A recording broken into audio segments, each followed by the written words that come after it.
I have the pleasure of introducing our urogynecology team tonight. Our topic is my bladder is running my life, which never applies to me, but of course, all of us have this problem. And I've struggled with it myself for years, so I'm really happy that we have such a great team here to help us learn some good information tonight. Maybe some new things that we didn't know before. So I'm going to introduce Dr. Good, who I'm standing in front of. And I'm taller than you are, so I have to move. Dr. Good is a urogynecologist, a surgeon specializing in the care of women with pelvic floor disorders. She came with a bachelor's degree from the University of Florida, a doctorate in osteopathic medicine from Midwestern University, completed her residency in OBGYN in female pelvic medicine and reconstructive surgery at UT Southwestern Medical Center. And she received the American Urogynecologic Society Resident Scholar Award, excelled in leadership and teaching. So that's pretty nice for us. She's assembled a wonderful team of specialists who are going to give us a lot of good information tonight. I'm going to hand it over to Dr. Good and let her introduce her team. Thank you. Thanks, everybody, for coming. And I'm not talking closely enough. Yeah, I'm going to hand it to her. Thank you so much, and thanks everybody for coming. This is a really special night, and we're very excited to be able to talk to you guys about this important topic. And just like Kathy said, and thank you so much for putting this together for us, we have a wonderful team here at UF Health Jacksonville. And so it's my pleasure to introduce everybody who helps us. Why is it not working? Yep, it's not. Is it turned on? Oh, okay. Thank you. Perfect. So we have a fantastic team here. Our full title here is Female Pelvic Medicine and Reconstructive Surgery. However, you will commonly hear us referred to as urogynecology or urogynecology team. And it is my pleasure to introduce myself, Meadow Good, Dr. Good, and this is Dr. Singh, Ruchira Singh. She's my partner surgically, and we collaborate on our healthcare for our patients. Along with the rest of our team, we have a doctor of physical therapy, Dr. Eliza Rivera, and an advanced nurse practitioner, Monica Major Harris. And all of us see our patients and see you regularly and collaborate as a team. As well, we have two nurse care coordinators in the back. If you guys don't mind waving, that's Ashley Knight and Lynn Talley. And we are very, very blessed to have a fantastic team to take care of you here, okay? Both Dr. Singh and I are fellowship-trained female pelvic medicine and reconstructive surgery specialists. So what does that mean? That means we went through 4 years of OBGYN and then 3 years of additional urogynecologic training. So we have 7 years, and we are one of the first in the country to sit for our boards. So this is now a nationally recognized board subspecialty. So it's important that you know that you are actually coming to the people who are trained to take care of this. And that's important, especially to tell your friends if they're interested in getting help, to find somebody who has a team like this. So thank you so much for coming to see us today. So just to give you a quick overview, tonight what we're going to talk about is pelvic floor disorders. If you're interested in the fact that your bladder is running your life, and you're interested in this topic, then you probably, or you may have, or you may know somebody who has a pelvic floor disorder. That includes 3 main topics: urinary incontinence, urinary issues, pelvic organ prolapse, and bowel issues. And we will talk a little bit about all those 3 topics. We'll go over some anatomy, diagnoses, and treatment options. We're going to go over what PFDs are, and a fantastic resource for you. It's actually called voicesforpfd.org, and we'll go over that. And then we'll have time for questions and answers. And we're actually a pretty relaxed group, and we like to have fun. So if you have a question, please feel free to interrupt us, raise your hand, ask questions, because that question may be gone by the end of the talk and you forgot it. So just raise your hand and let us know. Okay, so we'll get started. I have a question for you. How many women have a pelvic floor disorder? What is your chance of having a pelvic floor disorder? Does anybody know the answer to this? I heard a couple answers. Yes, 1 in 3. So chances are you're sitting at the dinner table with a group of girlfriends. A couple of you probably are silently suffering with this and don't know that the other person has this. This is why we have this tonight, to talk about it, to open the communication. 1 in 3 women will have a pelvic floor disorder in their lifetime. What is the pelvic floor? A lot of people ask me, what are you talking about? What is going on down there? Most people know the vagina is down there, and I love that Orange is the New Black episode. I don't know if everybody watched that. And one of the characters took a mirror into the bathroom, and they started taking turns going in and looking at their anatomy and talking about what their anatomy is, because a lot of people do not understand what their anatomy is. And so hopefully tonight you'll have a better understanding of the anatomy. So the pelvic floor actually is, this doesn't work on here actually. The pelvic floor is a hammock of muscles, and I like to make a hand like this, a hammock of muscles, yes, from your pubic bone to your tailbone. And what it does is it wraps around all your organs down here. So your urethra, which is connected to your bladder, your vagina, and your rectum. So you have a pelvic floor group of muscles, actually they're called the levator ani, that wrap around those muscles. And so when you do a Kegel or a pelvic squeeze, you're actually squeezing these muscles up and in, okay?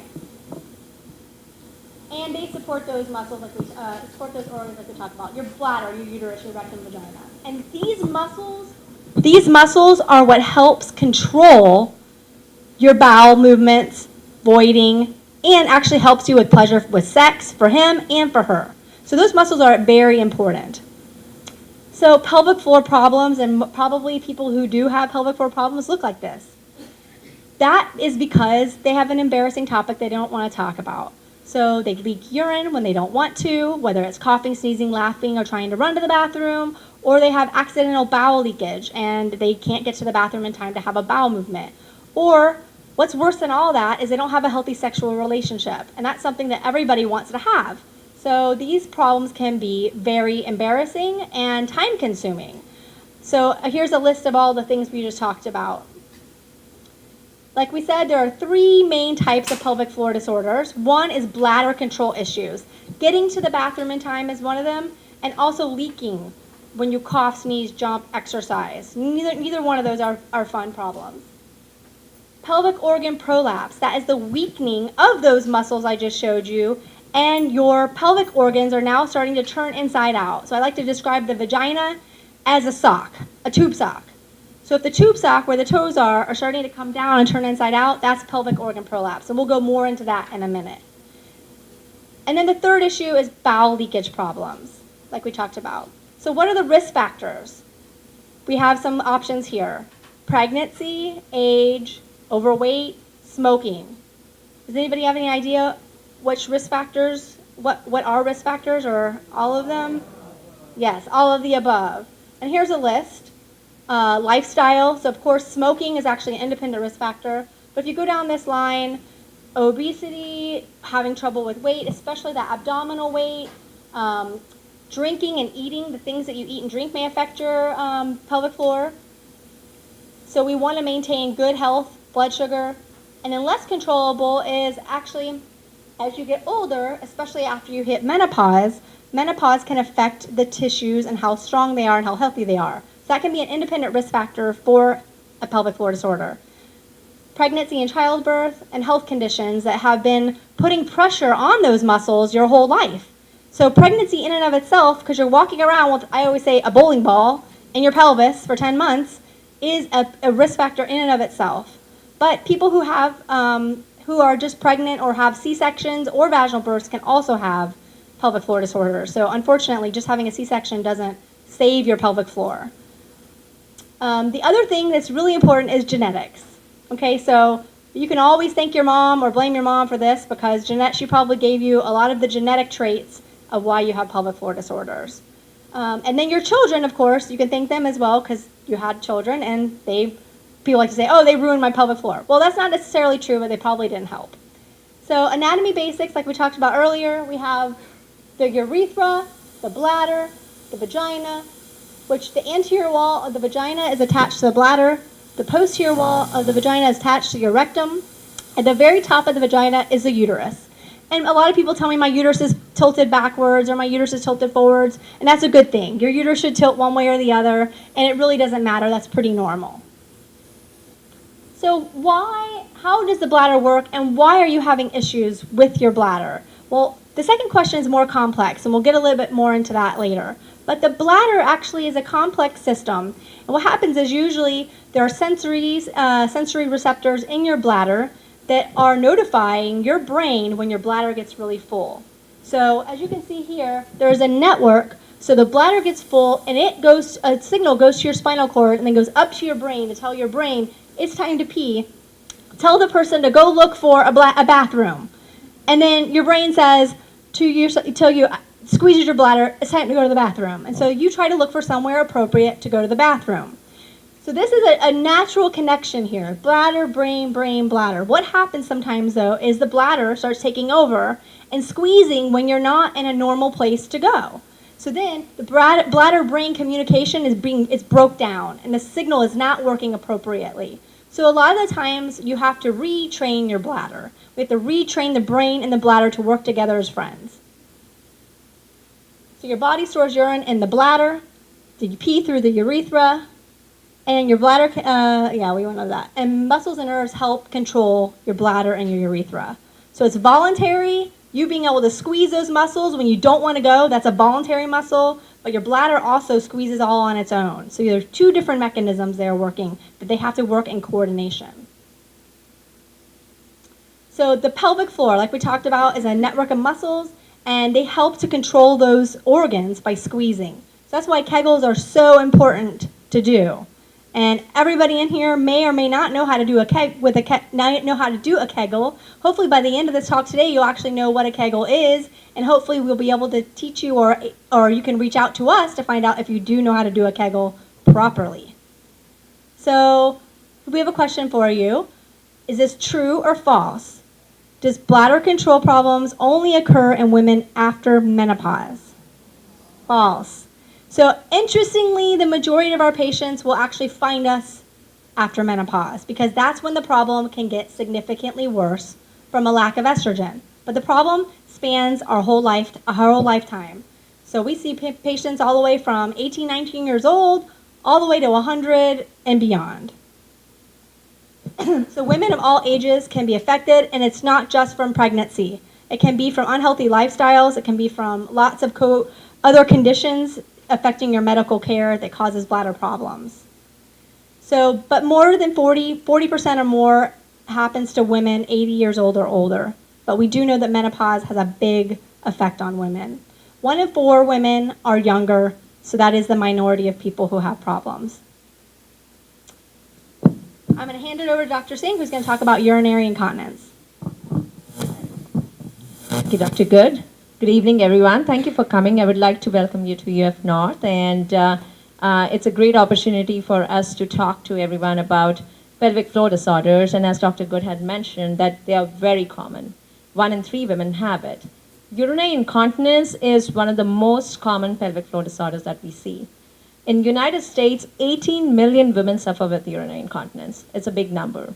And as you can see with the big number, how much it impacts our economy. And of course, it impacts the quality of life for patients. We see people who wait at least on an average 1 to 5 years to seek help, or more than 5 years.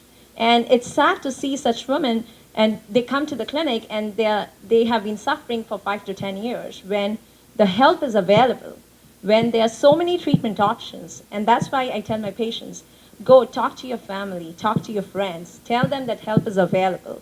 Even though it's not that bothersome to you, it's important to know what's out there, what's available, so that you know the options and you can opt for treatment when you want to.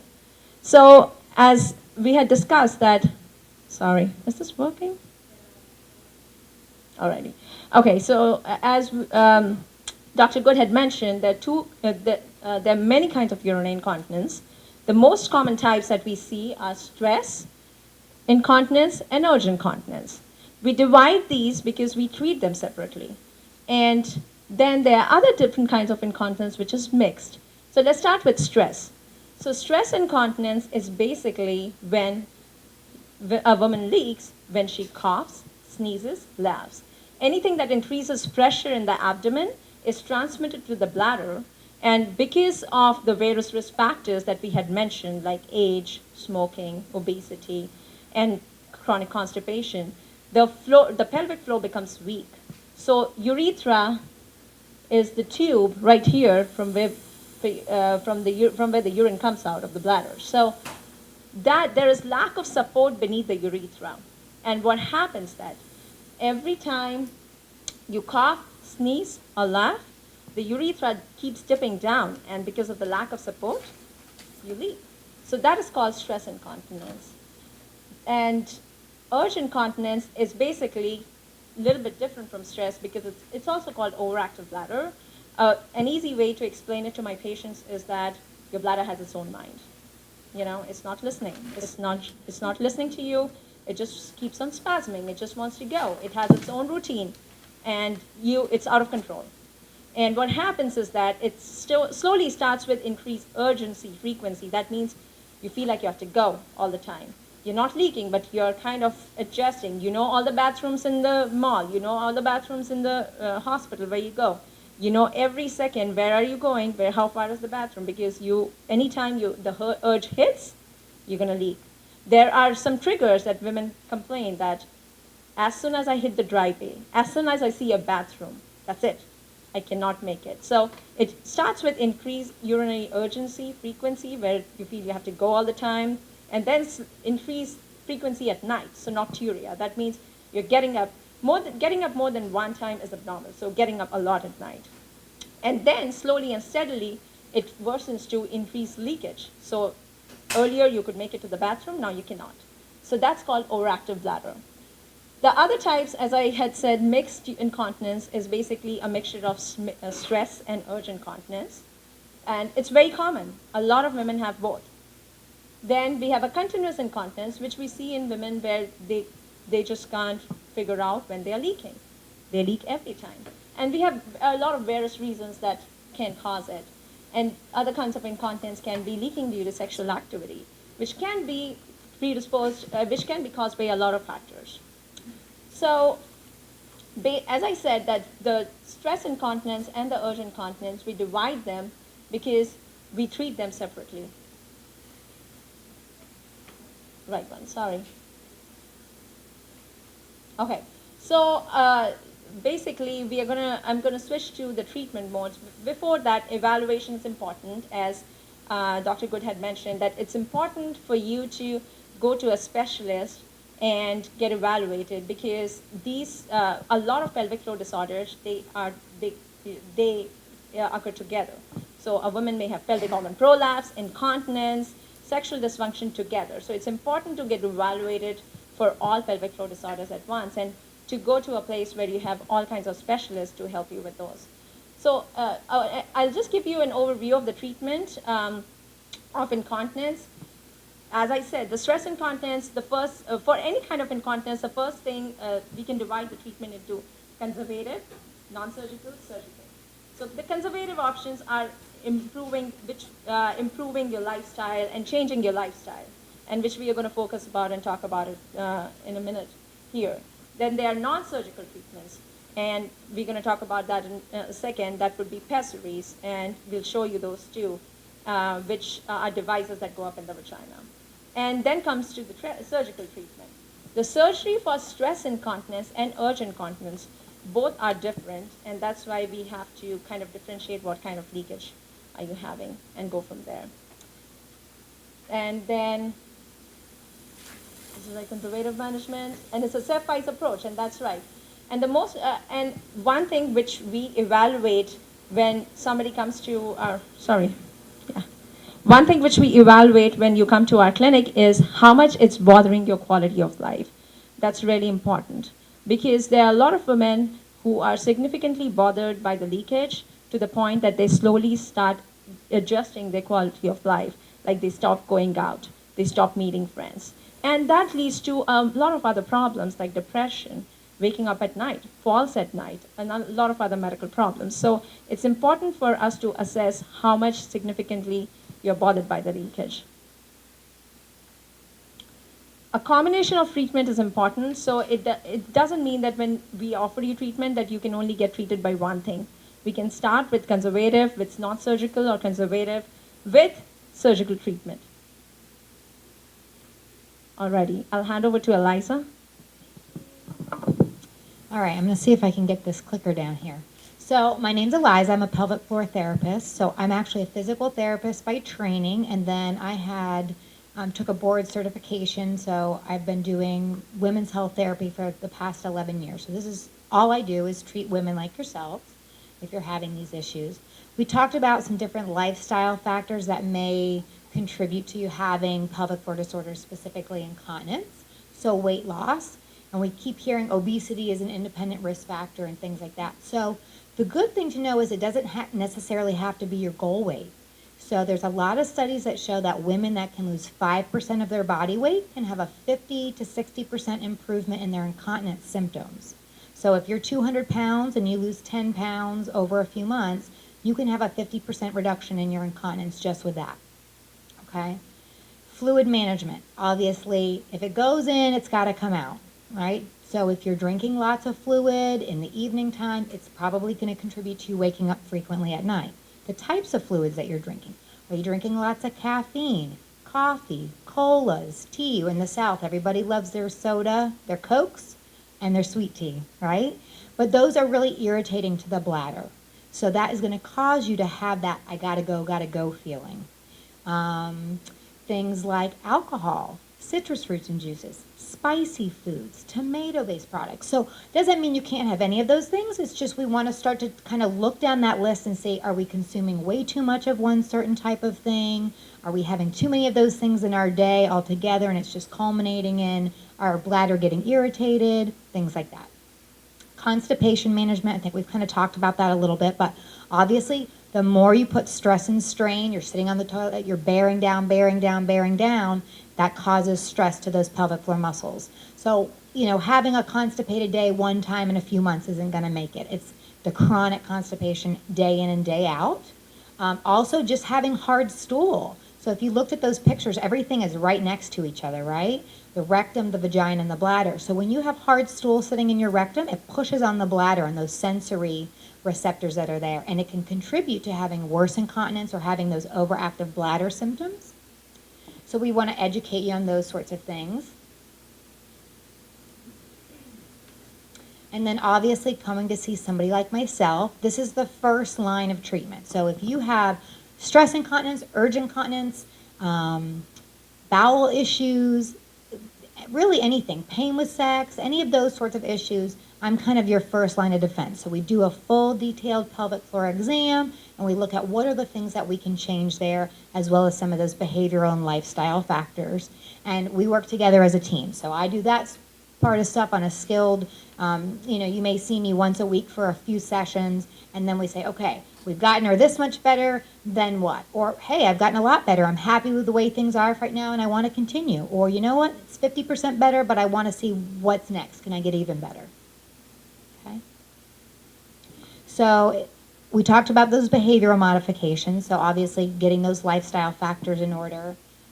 We know that as little as 40% of people don't know how to do pelvic floor muscle exercises or those Kegel exercises with verbal instruction alone.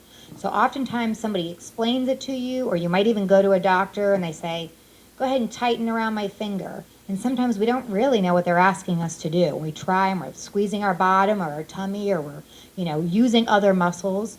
So that's where you can come and see me. I've got the time to spend with you. We make sure that you know how to do them. We want to make sure that you're getting those muscles functioning as optimal as possible. Okay. One of the other behavioral treatment strategies we learn is we've talked about if you have urge incontinence, that gotta go, right? You get to the front door and you're like, oh my God, I can't get in, and I'm going to trip over my grocery bags getting to the bathroom. Well, that's not working for you, right? That's not a fun thing if you're wetting your pants trying to get in somewhere or get into the office and now your zipper's stuck. So how can we work on that brain-bladder communication? How can we kind of work on retraining that so that way you have ways to control the bladder when that happens so you cannot have leakage, okay? If you're waking up frequently at night, how can we train that bladder to allow you to sleep through the night or wake up significantly less? We know that urge suppression techniques that you learn in physical therapy can improve your urge incontinence and your overactive bladder symptoms 60 to 80%. So sometimes people think like, well, conservative management may not really help my symptoms that much.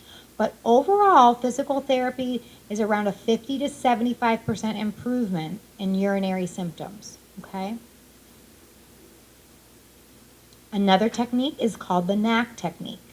Essentially, what you're doing is if different things cause increased intra-abdominal pressure and that makes you leak a little bit of urine, then we want to start to actively tighten those muscles before we do those tasks. So learning to squeeze fast enough and strong enough with our muscles to squeeze before you sneeze, squeeze before you cough, squeeze before you lift that baby, that big bag of dog food or mulch or groceries from your car. So we're starting to keep that support there and also reduce leakage. It's been shown to be very effective. Oftentimes women are maybe have pelvic floor weakness, or they might have a strong pelvic floor, they just can't get the timing down. So they're just slow at tightening it, okay? Urinating frequently, so that overactive bladder can contribute to leakage. It's kind of a vicious cycle. So the more often you start to empty your bladder so that you don't have leakage, the more your bladder says, oh yeah, she likes to empty me every 25, 30 minutes. So it starts to send it. So you're kind of doing some of those things to yourself a little bit. The more you empty, the more the bladder sends you the message. And that's where you start to get that overwhelming urge. You get to the bathroom and you urinate and you say, that didn't match up. You thought there would be a lot more urine than there really was, okay? So working on that retraining there.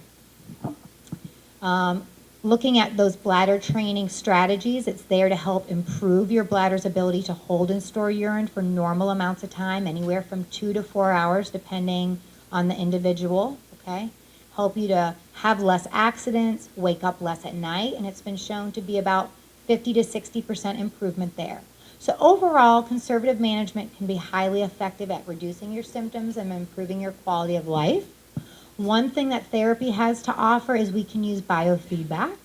Biofeedback is where we use EMG sensors either in the vagina, like a little tampon, or externally around the anus. We use little tiny stickers.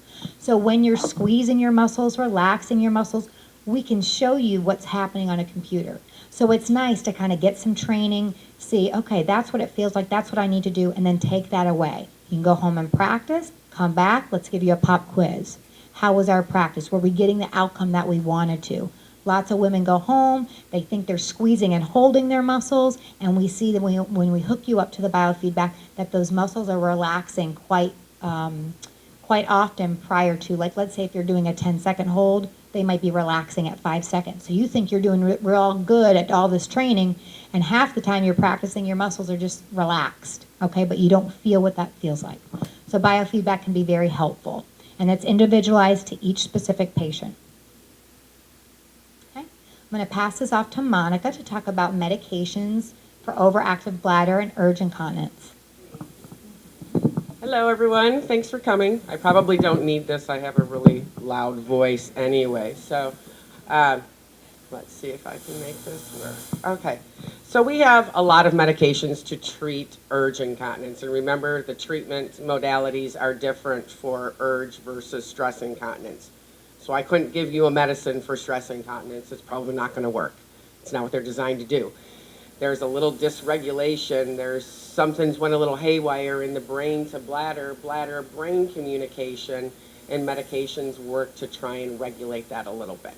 So we have medications that relax the bladder. We have a lot of different types. So if one doesn't work for you, another one might. So don't give up if somebody's giving you one and go, oh, I took it for 2 weeks and nothing. I'm still running and crossing my legs and doing the dance that nobody knows what you're doing in the parking lot, right? We've all kind of went like this. But so don't give up. They take a while, 6 weeks typically to really get to a good state in the bloodstream to evaluate, is this the proper medication for you? Is it the right dose? Do we need to adjust it? And that type of thing. And estrogen, my favorite thing in the world. We probably prescribe more estrogen cream than anyone on the planet. It's a beautiful thing. As postmenopausal women, and I can speak from experience there, our ovaries stop producing estrogen. All of this tissue down here requires estrogen. It lives and breathes it. It needs it. And we deprive it. Once we go into menopause, we don't get it anymore.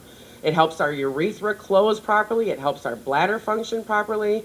It helps our external tissue not feel dry and uncomfortable. We should not walk around and be aware of this, right? It should just travel with us silently. That's what I always say. Silent travel companion, right? Just come along, don't talk, nobody wants to hear you, right? Sex can become very, very uncomfortable because the tissue starts to thin over time with no estrogen. I can't tell you how many women I've seen in my gyne practice in the last 10 years that I say to them, and they're 72 years old, and their husband's sitting in the room with them, "Are you sexually active?" "Well, yes." Like, "Does it hurt?" "Yes." Finally, somebody has asked them. "It doesn't feel good, it hurts." "So I can fix that for you." Comes back 8 weeks later, they're both smiling, everybody's very, very happy, right? So, but from a pelvic floor standpoint, incontinence standpoint, estrogen is huge, and we use a ton of it, and it's a great thing. So, love estrogen cream. All right.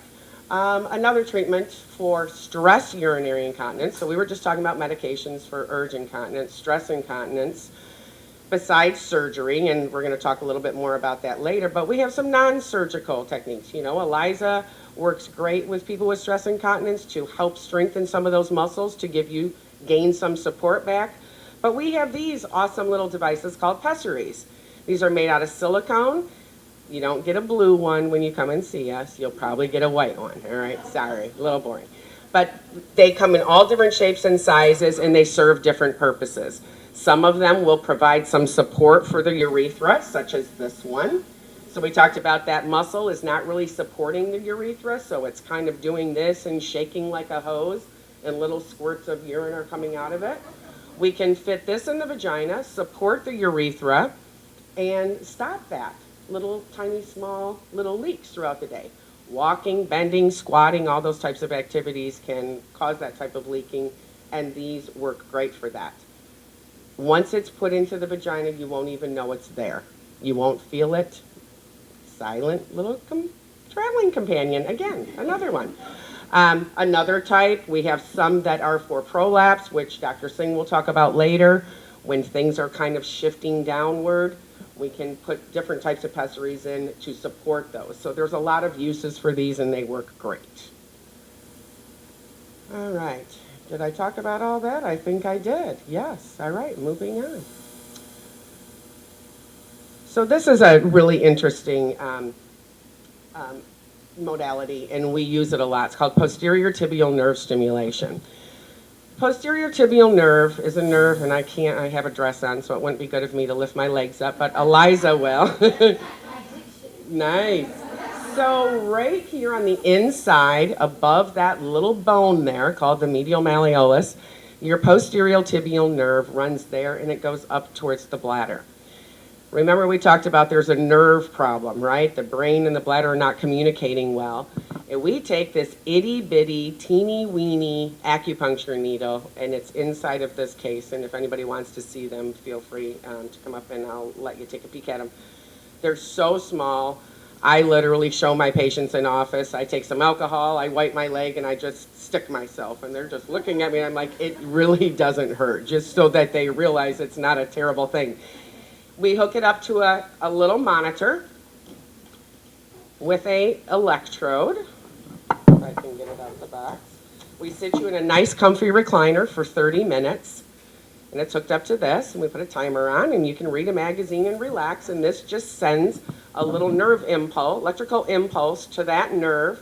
You'll feel a little tingling in your toes and in the bottom of your feet, and this goes up to the bladder. And I have seen patients after 12 weeks, you come in, you sit there for 30 minutes, and we do this for 12 weeks in a row, and at the end I've had patients that tell me they're doing fabulous. Great, 90% improvement sometimes. It's typically 60 to 70%. I've seen patients get that, and I've seen patients get a lot more. So it works fantastic, and it's a nice option. No medicine. Easy peasy. Come in for a half hour. And then Dr. Singh is going to talk about Botox and some other options. Thanks for coming, everyone. Thank you, Eliza and Monica. Okay, so coming back to the surgical options, so as I had talked that, there is conservative, non-surgical options, which Eliza and Monica really explained very well. And coming back to the surgical options, so the surgical options are divided based on the type of incontinence. So for urge incontinence, once we go in a stepwise fashion. We go to the conservative route, pelvic floor exercises, medications, and if we come back and things are not getting better, we have other options. So I just tell my patients, if things are not working, don't give up. We have a lot of options. We just have to go in stepwise manner. So we go up the ladder and we have third line management options. And one of them is Botox. So it's the same Botox which people put on their faces. It's the same thing. And what it does is basically, it can be done as an in-office procedure. And this is basically right here, that's a bladder. And what we do is we put a camera into the bladder, look into the bladder, and inject very small doses of that Botox all over the bladder muscle. And what it does is that it relaxes the bladder, because that's a problem, right? The bladder keeps on spasming and you keep on leaking. So it relaxes the bladder muscle and it works great. And it has been shown to achieve 30% of women can be dry, and it has been shown to achieve 60 to 90% of improvement compared to no therapy. So it works really great. And it lasts from typically 3 to 12 months. I would say on an average, about more commonly 6 to 8, I would say. But a lot of women, by the end of 12 months, they are more symptomatic. A lot of them are like able to, get themselves to the point that they are not that much bothered by it. And after 12 months, they'll be like, okay, I think I might need just another treatment. So they come back and get it, and they're good for a year again. So works really great. And as I said, it's an office procedure. You go home the same day, just local anesthesia, and you do great. Okay, so the other treatment modality for, again, overactive bladder, this is the second surgical option, and it's called sacral neuromodulation. So as we have been talking about that in overactive bladder, there's a problem with the signaling from the brain and to the bladder. So it's also called a bladder pacemaker. It's a surgical option where we go in and we put a bladder pacemaker right into the back, into the buttocks. And basically, the initial part is a testing phase. So the first 2 weeks, we try to put an implant and just do, the testing to see if it works or not. And if it's working for you, then we go over and put this implant here, right here. And it connects and stimulates a nerve that helps improve the bladder function and improves the leakage. It has been shown to be 60 to 70%, shown to have 60 to 70% of improvement. Okay, coming back to the stress incontinence. So we've talked about urge, stress incontinence. The surgical options, if you've done physical therapy or people have done pessary, or some people don't want to do pessary, they want definitive surgical option. The option for stress incontinence is a sling procedure. Or it's what it basically does is that, oops, wrong one. Okay, so basically it's a tape. So I'm going to show you this. This is how it is. It's mesh, but not the same mesh which you hear on TV and radio. It's polypropylene. This is how it looks in real life, okay? And it's basically a hammock beneath the urethra. So what happens is that the urethra, the tube from where you pee, it's dipping down when you cough, sneeze, laugh, it's just going to hold it up. An analogy that I tell to my patient is that if you have a hose on mud, you keep on pressing on it, it's not going to stop. But if the hose is on concrete and you push on it, it's going to stop the flow. And that is how it works. It's just meant to support the urethra and prevent you from leaking due to coughing, sneezing, laughing. A little bit, and so far, and it can be done by 2 ways, 2 different techniques, but basically it's the same thing of providing a support beneath the urethra. I'll touch base a little bit about the mesh. This is so far the best procedure for stress incontinence. You must have heard about mesh on TV and radio, but this is not the same mesh which you hear on TV and radio. Basically, this procedure has been approved with FDA. As Dr. Good was mentioning, we are urogynecologists, so we have special training for these procedures and to treat these disorders. So our governing body, American Urogynecological Society, has worked extensively with FDA since 2009 when there were concerns for mesh. And they've done extensive research on women who've had mesh surgeries. And they have come up with a statement saying, the mesh sling is the best procedure for stress incontinence and should be offered to women with these issues. It has low complication rates and good outcomes, up to 90% successful, and very reasonable and less than 5% complication rate. The mesh that you hear, Dr. Good is going to talk to you about more, that is basically, there are two kinds of mesh that can be used for prolapse, and there's one kind of prolapse procedure that was more concerning for FDA. So all the governing bodies in United States and all over the world support the mesh link for stress incontinence as the best procedure. And we do spend a lot of time counseling our patients about it because we understand that when everybody hears mesh, they are just concerned. Why mesh? Why mesh? It's just plastic. Nobody's allergic to mesh. It's polypropylene, like plastic everywhere. It's just the technique and the different procedures that we need to know about it. The other procedure that I'll talk about is bulking. It's also a procedure for stress incontinence, and it's basically what we do is that we just inject some material right here, and this is the urethra, so it's not working, sorry. But we just inject some calcium-like, gel-like material on the wall of the urethra to just close the opening so that it can hold more urine. And based on the patient's risk factors and prior surgical history, this is also a good option for women who have stress incontinence. So right here, it is typically lasts for 1 to 2 years. It's an office procedure. Again, you go home the same day, and people tolerate it really well. It does have lower success rate than mid-urethral sling, but mid-urethral sling is definitely the gold standard that we offer to women with stress incontinence. Alrighty, I'll hand over to Dr. Good. Thank you for coming. Okay.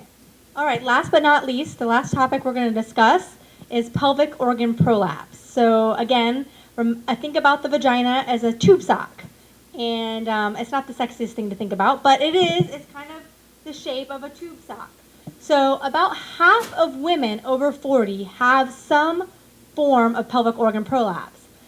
The real important detail here is, are you symptomatic? Do you feel it? What does it feel like? It feels like you're sitting on a ball or a bulge, or you have an egg, or when you sit, something's scratching on your underwear. That is what pelvic organ prolapse feels like. However, some people don't have those symptoms. Actually, what they may start to have is those urinary symptoms that Dr. Singh was talking about earlier. And Eliza, where you feel like you got to go and you're finding every bathroom and you know and target where they are, you know in the hospital, that may be your initial symptom of prolapse. So it's important not to ignore these symptoms because you may have something else going on, and there may be a lot of treatment modalities, as you're seeing, that we can offer you for both problems at the same time. So it's important. Okay. Pelvic organ prolapse anatomy basics. So like we talked about earlier, the pelvic floor, those muscles, the hammock of muscles where your urethra, vagina, and rectum all go through, they help hold up those pelvic organs. So from genetics, heavy weight, having babies, gaining weight, losing weight, coughing all the time, those put your pelvic floor, stress on your pelvic floor. Those put your pelvic floor at risk for developing these problems. As it progresses, you start to feel a bulge to the tissue, and you can have something called a cystocele or a rectocele or uterine prolapse. What is this? So cystocele is a term that means that the bladder wall, which remember the front wall of the vagina is attached to the bladder, and the back wall of the vagina is attached to the rectum. Here's your tube sock. So the tube sock is being pulled inside out, and the bladder is prolapsing or herniating. A lot of people know what a hernia is herniating into the vagina. So they'll start to feel a bulge in the vagina, and it's the vaginal tissue being weighed down by the bladder not being supported, or the rectum not being supported, and that's called a rectocele. It's the posterior vaginal wall, or the top of the vagina, either if you have a uterus or you don't have a uterus, can drop down, just like turning your sock inside out. Oh. Okay. Okay, so what are the symptoms? You may have pressure, heaviness, and all those other symptoms I talked about. Sitting on a ball, feel like you have a tennis ball between your legs, all those types of things. It may hurt when you have sex because something may be hitting it when you're having sex. You may feel a lump or a bump. And again, we talked about the urinary issues. And it also may go with constipation or diarrhea or irritable bowel because you may have an organ that's out of place. So what are the treatments? So we love pessaries. These are medical grade silicone devices, as Monica pointed out. This one actually has 2 treatments. It helps you with incontinence when you cough and sneeze. It helps that garden hose stay straight, helps that urethra stay straight, and it also holds up your pelvic organs. So this is a 2-in-1 combination, okay? So we have pessaries. And the most important thing, again, is how much is this bothering you and how can we help you feel better? That is the most important thing out of all of this. So we start, again, with a stepwise approach, conservative, all the way up to surgical treatments.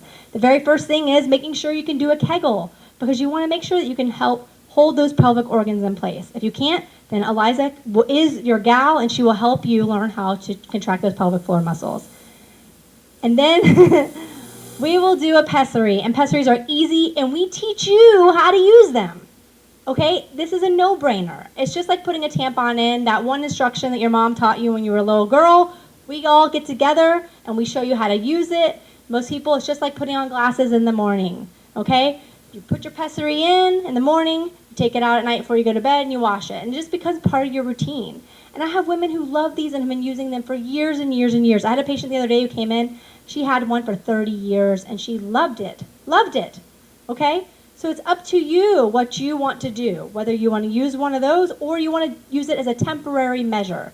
The good news is, if this helps your symptoms, surgery will fix your symptoms because surgery is a permanent version of this, okay? So surgical options. First of all, it's not for everybody, and it should be made together with your physician. You and your physician to talk about all the options, and when you're ready for surgery, physically, mentally, have the support at home, that is the time that you can talk about all the options. Okay, so this is a decision you have to make with your healthcare provider. Every situation is different. Whether you're ready for surgery the first time you visit or you're ready for surgery 5 years from now, that's what Dr. Singh and I are here for. We're here to help make a team with you. We are a team to help you get to the point that you are happy. And if you're happy, we're happy. Okay? So there's 2 main routes of pelvic reconstructive surgery. It depends on a lot of things. There's a list here, but essentially it depends on how active you are. If you're picking up your grandkids, if you're out riding bikes and doing yoga on the weekend, or that's not just where you're at in life anymore. So it depends on how active you are, depends on how old you are. Obviously, if you're 100, I'm not going to offer you the same treatments if you were 40. Okay, so we talk about all of these risk factors and all of these components can have a kind of a help you make a decision on where you are and where you're going to go with surgery. So there's 2 main options, and gynecologists, we are the most minimally invasive surgeons there are, and in fact, we actually developed the laparoscope for surgical techniques when it first came out. But there are 2 main routes. In the first route, nobody will ever know you had surgery because it's through the vagina. That is the most minimally invasive surgery there is. No incisions on the belly, and you're good to go. So we go up through the vagina, and sometimes we do a hysterectomy, which means we remove the uterus. Okay, uterus and cervix. So we don't remove your ovaries unless that's another discussion, that's another topic, unless that's something that you want or you need to have for another reason. Hysterectomy just means we remove the uterus. So once we remove the uterus, we have access up into the vaginal cavity, up into the top of the vagina to your pelvis. And we go further up to your ligaments and reattach the vagina to the ligaments higher up in your pelvis. So what I like to explain to people is, imagine that your ligaments, so the connective tissues, you have muscles, but you also have connective tissues down there, the ligaments. Imagine over time they've become stretched like an old rubber band. How many of you know what an old rubber band looks like? It's like crusty and old and stretched out. So what we do is we find that piece of tissue that's healthier and that's higher up in your pelvis. Then we reattach the vaginal tube to those ligaments where it's healthier and where it's more anatomic again, so it can hold things up. Okay? The vaginal route of surgery is very successful. It's 60 to 80% successful, and there are some really good long-term studies. It's a fantastic treatment modality, and again, no incisions on the belly. The two treatment options we call are uterosacral ligament suspension and sacrospinous. Basically, we use the toughest ligaments in the pelvis to resuspend your vagina. Okay? The second option is also minimally invasive, and we have two brand new robots here at the University of Florida, Jacksonville, one here at the north and one downtown. And Dr. Singh and I both love to operate on the robot. It's amazing. We can see into your body, and it's almost like a 3D picture of your body. So what happens is we put a little camera in your belly button and two tiny incisions on both sides of your belly, and we use tiny, tiny instruments that go into your body. And we sit at this console, just like this woman in the picture, and we put our faces into the console, and we can see inside of your body. And so we operate the robot. The robot does not operate us. We operate the robot, and we fix your prolapse abdominally. So this is the new thing. We don't open you unless there's actually a reason to open you. So with that treatment option, we can do some of those ligament surgeries as well, but what we usually do is something called a sacrocolpopexy. It's a fancy word, and what it means is sacro is your sacrum, that tailbone back here. Colpo is Latin for vagina, and pexy means we put two things together. So what that means is we have a piece of mesh. Again, we're back to the mesh topic, and we could talk probably for another hour on mesh, and we're not going to. But this is type 1 polypropylene mesh. So this is a big sheet of it, and you can see, everybody can see through it. This is the same type of mesh they use in abdominal hernias, same type of mesh we use for the mid-urethral sling. And what you've seen on TV, like Dr. Singh has commented about, is vaginal mesh kits have had some challenges. This is not the same thing as a vaginal mesh kit. This is placed sterilely into your abdomen, and we use it. I actually first cut it, and so I'll show you what it actually looks like when I put it in your body. So I'm an artist, so I take this and I cut pieces to match the shape of your vagina. One piece goes on the front, one piece goes on the back, and it gets attached to the ligament that runs in front of your spine and holds you straight. It's the strongest ligament in your whole body. Okay, so just like in this picture, one piece goes on the front, one piece goes on the back, and we attach it to the ligament that runs in front of your spine. This procedure has been around for 50 years. It's the best surgery we have because with this graft augmentation, it is durable, it is strong. You can go back out, ride your bike, lift those groceries, lift your grandchildren. This is to be the treatment for the rest of your life, to fix you for the rest of your life. So it takes a lot of skill, which is why fellowship-trained urogynecologists are really the only ones who offer this treatment and are skilled to do this with the robot. So this is a fantastic treatment option for prolapse. And by lifting the vagina back off the bladder, you would be surprised that your overactive bladder symptoms may improve, and your constipation may improve, and other issues that you're having with the pelvic floor may improve as well. Okay?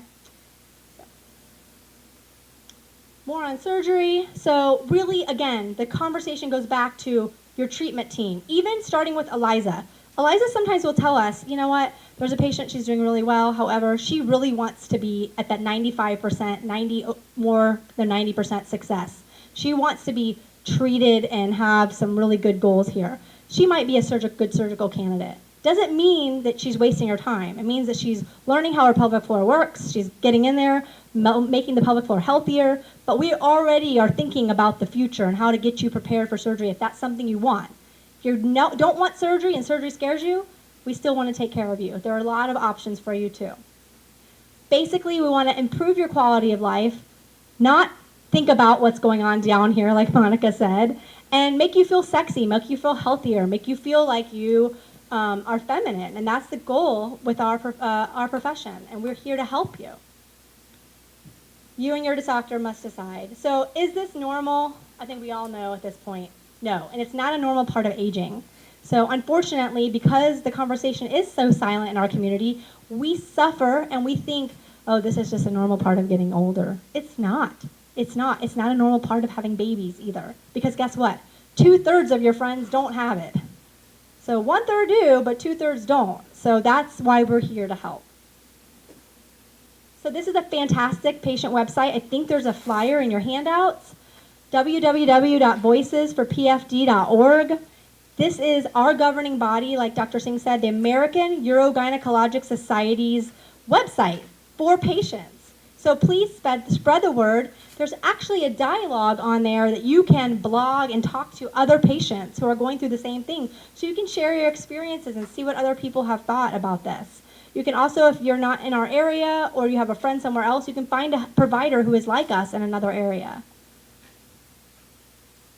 Bladder Health Month is coming up in November, and we really want to help you guys support this community. So please check out this website. It's been around for now 7 years. Wow, it doesn't feel like 7 years. So it's been out for 7 years, and people really love it. And I love hot pink, so the whole website is full of hot pink. You are not alone. That's the most important thing. If you're suffering from a pelvic floor disorder, chances are we know what it's like. We've all had babies, and actually I'm postpartum, so I just had a baby 5 months ago. We've been there. We know what it's like going through it, and we treat you as though you are our sisters, our mothers, our friends. We want to have that conversation with you. So please have the conversation with your friends, share stories, and get support.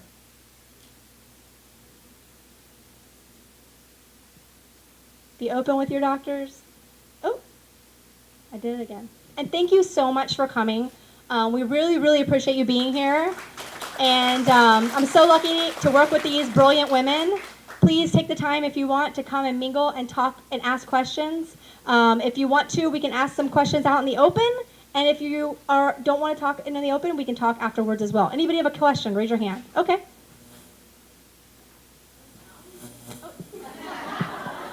Well, okay, I'll repeat your question. My problem is I don't have no leakage. Okay. I have at nighttime, I know I get about 4 times. Okay. And it's not like no squirt. I actually pee. And I have to get up. It's like, if I turn over or move in the bed, I gotta get ready to go. Do you have an appointment?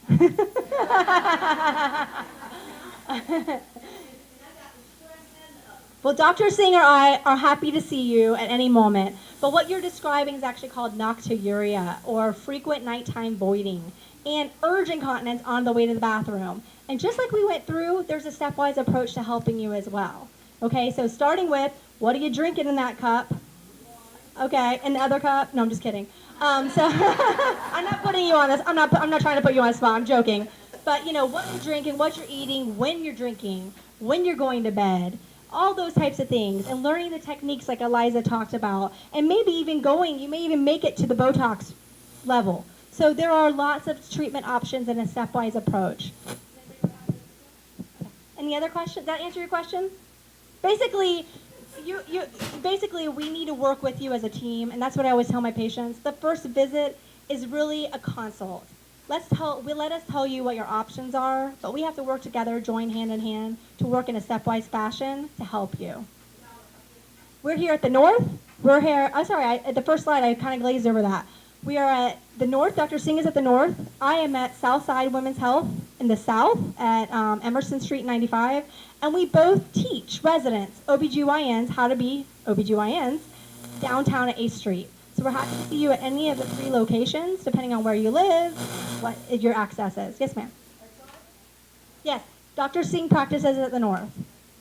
And I'm in the South, and we both are downtown. Yes, that's the telephone number. You're welcome. Yes.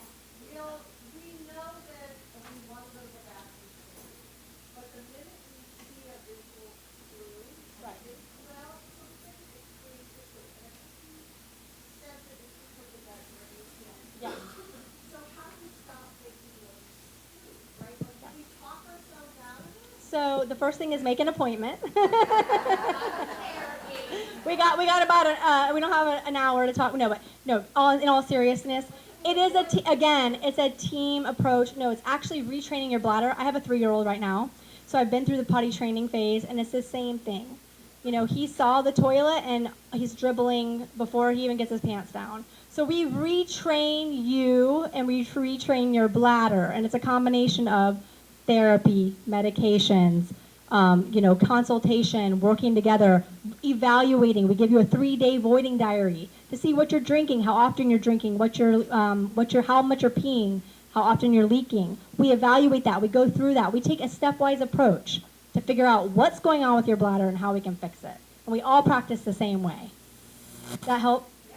So we don't want you to put the keys in the door and start peeing, and we will work on that. We will work on that.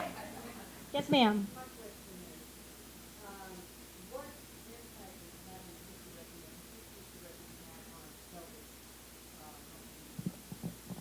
So that's a complex question. It's a very good question. Women who do have hysterectomies can get prolapse as well.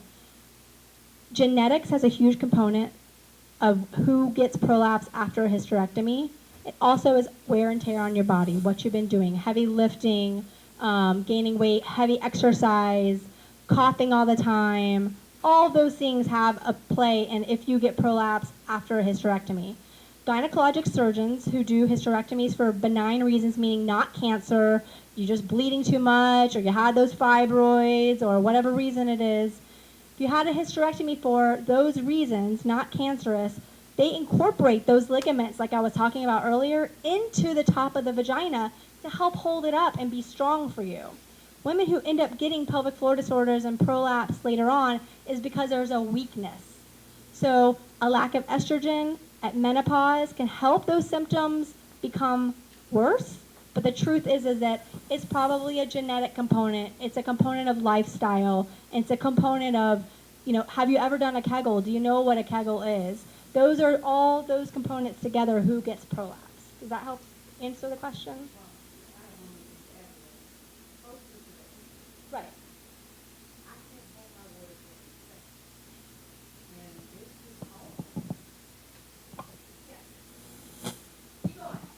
Go ahead. So, I mean, if I feel the urge to go to the bathroom, after the meeting, and I want to go to cross my legs as I walk Yes. to get to the Yes. So that's overactive bladder. That means your bladder is just keeps on spasming. If it happened post hysterectomy, I think it might be something which you notice more, it became worse, but that's a separate entity. If you are asking if it's related to a hysterectomy, I am not sure, because if you have some prolapse, if somebody examines you, if you have prolapse, that can be contributing to your overactive bladder symptoms. So that's why a lot of these pelvic floor disorders, they occur together. So once you come for an examination, if you have some prolapse, that might be one of the explanations why you're having these overactive bladder symptoms. But overactive bladder is also a separate entity. Women who do not have prolapse can have overactive bladder, and that is what you have. Yeah.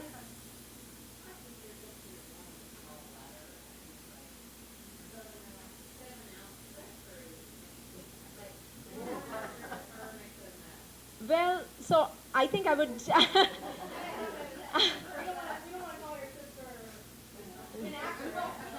Yeah, but I think it's more of maybe what she means, and of course I don't know what she means by that. Maybe this has been going on for her for a long time.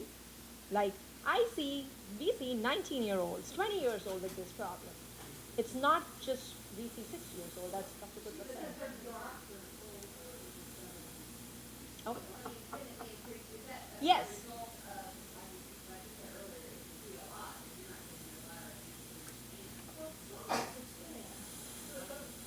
Well, there are a lot of things. I mean, if you're saying a small bladder, there may be a lot of other complicated things that might be going on, and that is why we need to evaluate it. But overactive bladder, as we said, that here we discuss the more common things. But overactive bladder is when your bladder starts, going more and going, you go just 2 ounces, 3 ounces, 4 ounces, and you keep on going. But retraining it working with ELISA, can increase the bladder volume to 10 ounces, 12 ounces. But, I'm not denying that there might be something else going on which we are not aware of. So that's why she needs further evaluation if that's the case. Yeah, sure, absolutely. We'll be happy to be here. Oh, sorry.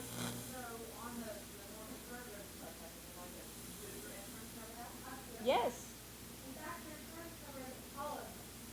Even though we say it's a lifestyle or an elective health issue, it's like Dr. Singh pointed out, it's a multi-million dollar problem for our healthcare system. So it's a multi-million $1 million problem for our healthcare system. Even reaching Depends is a $1 billion industry.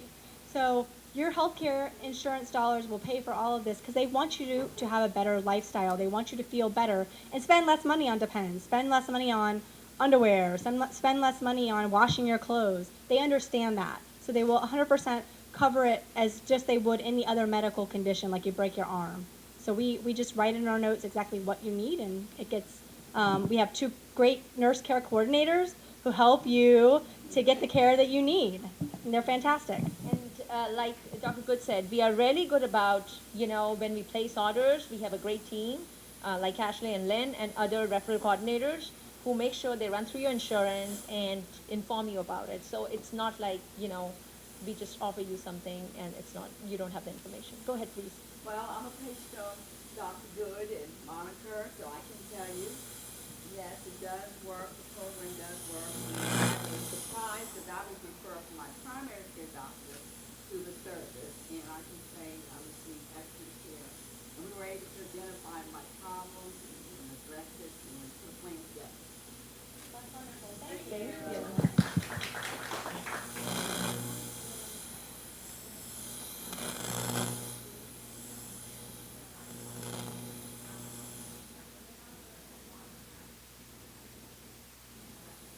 That applies to those as well, yes.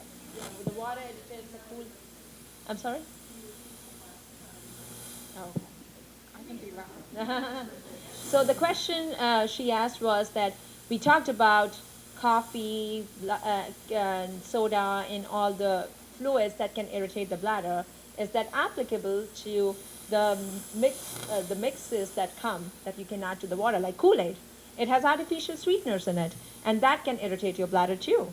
There are other things which, water, vitamin water, which has sugar in it, corn syrup, which is one of the ingredients in a lot of these products, and that can irritate your bladder too. So that, yes, that's right.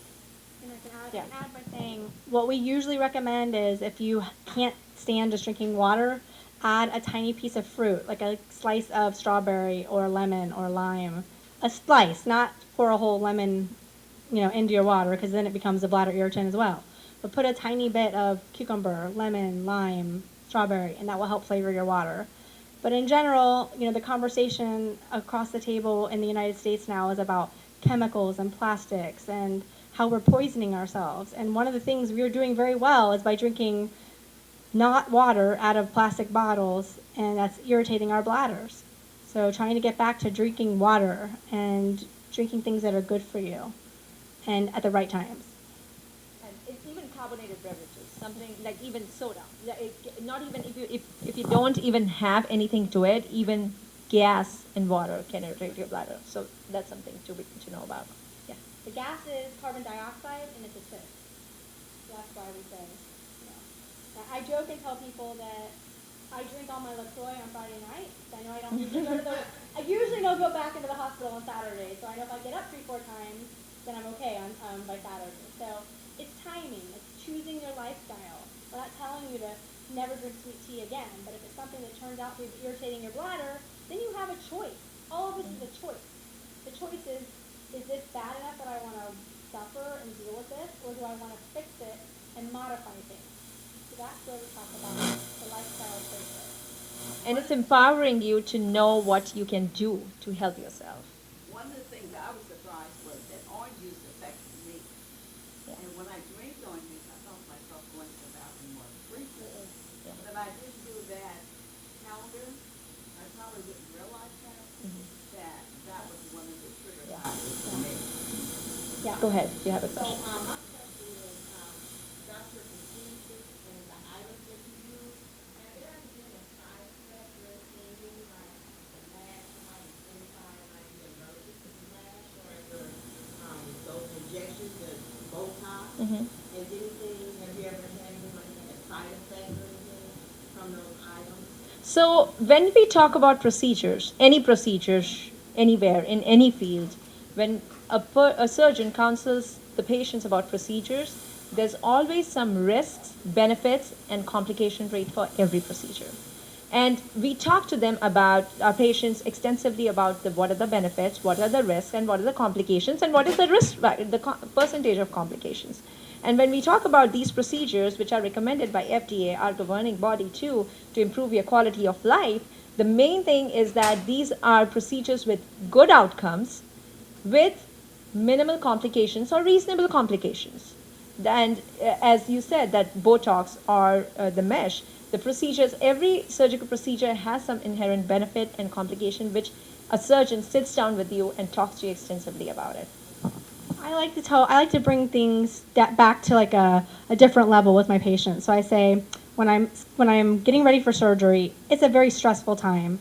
And if you're not nervous, then I'm nervous. So I like it when my patients come with questions and are nervous. And what I say is, it's like buying a car. It's a big, big decision. You have to make sure, is it in your budget? Is it something that is really important to you? Is it something that's going to improve your lifestyle? So you've made the decision to buy the car. You've made the decision to have the surgery. So what I tell people is, when you drive off the lot, all those thousands of papers you just signed, it's all like for a loan or it's all for your money, right? Well, we're signing papers because we're explaining every little thing that can go wrong. And we have a conversation like you're my sister, and we say, this is what can happen. This is what you should expect to happen. And this is why you come to somebody like us, because we do these every week, twice a week, all the time. This is all we do. But you go to somebody very skilled who does these all the time, but there are little things that can happen. And usually we say that those are less than 1% of the chance. But when you buy a car, they don't make you sign anything that says the sunroof could pop off and hit the person behind you. You could drive out of the lot and get T-boned. Your seatbelt may not work. The airbags may not deploy. Your radio may break in 6 months. So we don't talk about anything, and we spend a lot of money and spend a lot of time in our luxury automobiles, but we are always scrutinized and like, oh, there may be a possibility of something happening during surgery. We take care of you like you're a family member. And if you don't believe us, you can ask any of the patients we've taken care of before.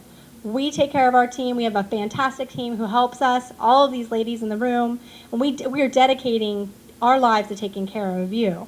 However, like she said, there are inherent risks to anything you do, just like driving your car.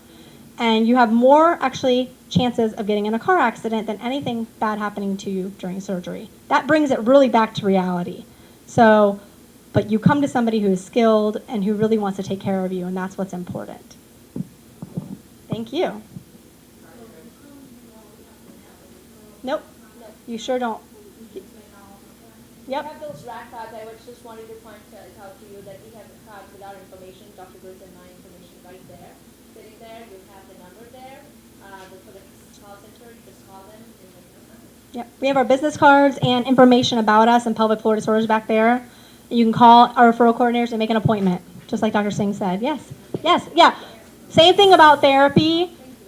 You can call for us and we refer you to therapy, or you can go straight to therapy if that's something you're interested in, and Eliza can tell you about that. Yeah, so somebody brought up insurance. I just want to let you know that if your insurance covers physical therapy, any type of therapy, let's say for its neck pain, shoulder pain, foot pain, they also cover pelvic floor therapy. So I just happen to be a specialist. We have women that are trained to do this at all of our outpatient rehab locations here at UF Health. So we have somebody here at the North, somebody at Eberson, myself downtown. I work closely with both Dr. Singh and Dr. Good and Monica in this team, and also kind of mentor the other therapists as well. So we work well together. There's a flyer there, and it's got all of our location information. So if you're not sure and you say, I just want to kind of dip my toe in the water, and you might not want to get all of the options yet, you can always have your primary care send you to therapy, and we can have that conversation. And if you're ready to then go to the next step, I can get you set up with Dr. Singh or Dr. Good, or like she said, you can go directly to them and then come to me. We kind of pass our patients back and forth to make sure that you get everything that you need. Okay? Any other? Oh, okay. I think just standing here listening to the dialogue, you can all see that this raises a lot of questions, and one leads to another, to another, to another. We understand that this is very sensitive information. This is personal to you. We get that, and at the end of the day, I will tell you, I can speak for everybody. I feel very privileged that you entrust us to give us the opportunity to try to help you get a better quality of life. This is not pleasant stuff at all. And we always say our patients are really complex, and Dr. Good has mentioned multiple times, this is a stepwise approach. It is, because you come in, you got a lot going on, probably more than you realize. And then we figure that out and go, you know what, at the next visit, we're going to do this. And then we'll see, and we'll keep going. And at the end of the day, the goal is to get you better. And, you know, there's nothing more than I love seeing somebody come in 3 months post-op and say, you changed my life. Thank you. It's pretty awesome. So I feel really honored to be a part of that. So I hope you come and see us, because we can help you if you need it.